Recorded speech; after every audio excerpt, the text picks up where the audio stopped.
Hey guys, I get it. Look, maths exams can feel like trying to solve a Rubik's Cube while riding a bicycle and you're actually blindfolded. But it doesn't have to be that hard. Today, I'm going to give you 7 tips that actually work. Tips that help me survive high school, varsity, and everything in between. I'm not just throwing random advice at you.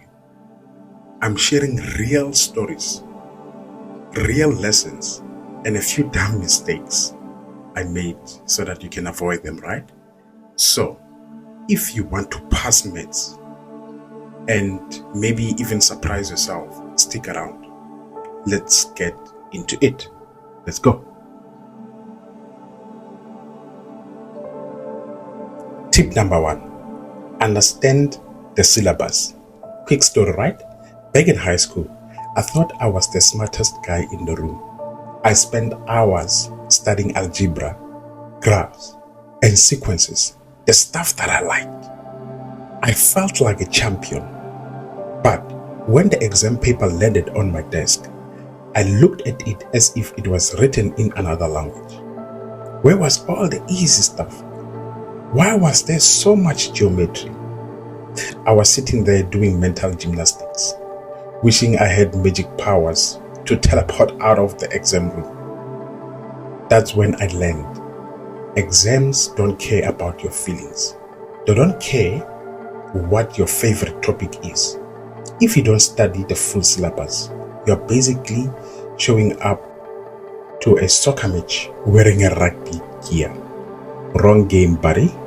So, where can you find the syllabus? It's easy. You can ask your teacher directly. It's a bonus if you ask nicely, hey? Or you can check your school website. You're lucky if your school has a website. The last one is you can just Google something like grade 12 mathematics syllabus. In South Africa, you can put caps for the syllabus, CAPS, in caps. No pun intended. You will actually find it in a few clicks, right? Since then, I printed out the syllabus first thing and ticking off each topic like I'm shopping for grocery. No surprises, no drama. Tip number 2, focus on past questions. Quick story, right? In matric, I had a friend named Sipo. He was always calm before exams, while the rest of us were panicking. One day, I asked him, "Dude, why are you so chill?" He showed me a stack of past exam papers, 5 years worth, and said, "I just go through these." At that time, I thought he was just wasting time. I preferred going through the textbook and watching videos. But when the results came out, Sipo got a whopping 89%, and I barely scraped a 60. The questions were not identical, but the patterns were similar. Same structure, same traps. I learned that past papers don't just help you revise. They train your brain to recognize how maths examiners think. Tip number 3, learn the formulas. Quick story time. I remember this one moment so clearly. We were writing a test and the first question was a 10-mark quadratic equation. Easy stuff if you remembered the formula. That day I froze, completely blacked out. My mind went searching for minus b or plus or minus, and nothing came. I could have gotten those 10 marks if I had just memorized the formula. What's worse is I had done similar questions a few days before, but I was relying on my notes being open, not my brain. Since then, I started making a formula sheet for every exam and I would recite them like lyrics. Knowing formulas gives you confidence. It's like carrying your tools into battle. Tip number 4, master key topics. Story time. When I was at varsity, my friends and I made the mistake of only studying previous question papers. We thought we were smart, like we had hacked the system. We assumed the lecturer would recycle the same questions, but guess what? That year, he didn't use any past questions. He used the textbook, the damn textbook.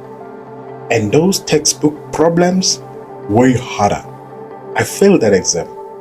Not because I didn't work hard, but because I worked on the wrong things. I realized I was trying to solve every math problem that is out there in the world instead of understanding the concept. From that moment, I changed how I studied. I did fewer problems, but I understood the why behind each step. That mindset is what inspired me to start this YouTube channel, to help others learn maths by understanding, not memorizing. Tip number 5, teach someone else. Quick story. Teaching someone else exposes your weak spots. If you can explain something simply, you actually understand it. But if you can't, well, welcome to the club. It's time to hit the books again. Here's something that I've noticed in high school. I think most of you can relate to this, right? Almost every top learner I knew was teaching others whenever the teacher was not around and even after school. Instead of just chilling, checking their phones, they were helping others, explaining difficult topics and reinforcing what they knew. It wasn't about showing off. It was their secret weapon. Teaching makes the concept stick 10 times deeper in their own brains. Even today, when I'm making YouTube videos, that's the same thing. When you teach, you actually learning twice. I'm going to say that again. When you teach, you are actually learning twice. So don't be shy. Help a friend. Explain a topic to your younger sibling. Or you can even teach your dog if no one is available. Just speak it out loud. Your brain will thank you during the exam. Tip number 6, don't cram the night before. Don't. Story time. Listen, I'm not judging. I've been there too. There was this one time in varsity, I thought I could outsmart the system. I stayed up all night before the exam, right? So that's, some of you know it as 2 cross night in South Africa, right? But that was fueled by energy drinks, coffee, and pure regret. By 2 a.m., I wasn't even studying anymore. I was just staring at the pages like they owed me money. When I got the exam, my brain was operating on 2% battery life. I couldn't even remember my own student number properly. Whew. I basically tried to vibe through the exam. Spoiler alert, vibes don't pass exams. Since then, I learned that proper preparation beats late night panic every single time, right?